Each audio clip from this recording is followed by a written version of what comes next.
Bismillahirrahmanirrahim. Assalamualaikum warahmatullahi wabarakatuh. Sampurasun. Saya Deddy Mulyadi, sejak usia 27 tahun sudah menjadi anggota parlemen di daerah.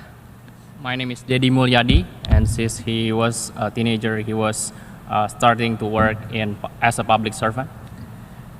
Baju yang saya gunakan adalah bajunya orang Sunda, provinsi dengan penduduk terbesar sebanyak 40 juta jiwa di Indonesia, yang sangat menentukan demokrasi di Indonesia. I'm wearing a Sundanese attire today, and Sundanese people, there are 40 million Sundanese people in Indonesia, and it highly contributes to the democracy in Indonesia. Demokrasi di Indonesia dengan sistem pemilihan langsung berkembang sejak tahun 30-an, dari mulai desa, kabupaten, provinsi, dan negara yang dipimpin oleh seorang presiden. Indonesia's democracy grew since 1930. It grew from the village and the whole nations of Indonesia.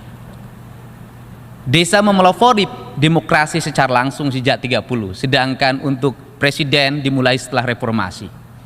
Indonesian's village started democracy in 1930, and the whole nations started the democracy in Reformation's era.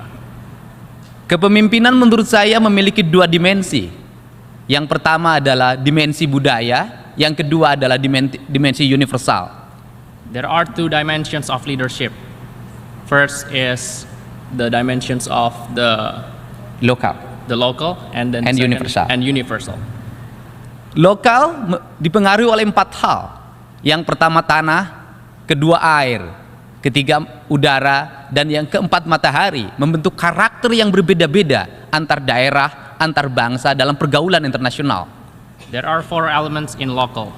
First is wind, earth, sun, and it builds the spirit of the whole country. Universal adalah nilai-nilai demokrasi, keadilan, kemanusiaan, kedaulatan, dan persamaan manusia. Second one, reforms from the democracy, and then the passions of the country of Indonesia to build the whole nations as a democracy, of one of the democracy country in the world. Kepemimpinan muda dalam perspektif saya adalah kepemimpinan yang meletakkan dasar pada basic kebudayaannya. Young leadership is strictly correlated with the culture. Seluruh kebudayaan itu akan melahirkan nilai ekonomi. Those culture gonna reborn the economic system. Politics, dalam pergaulan hubungan antar bangsa. in the global. Pada saat ini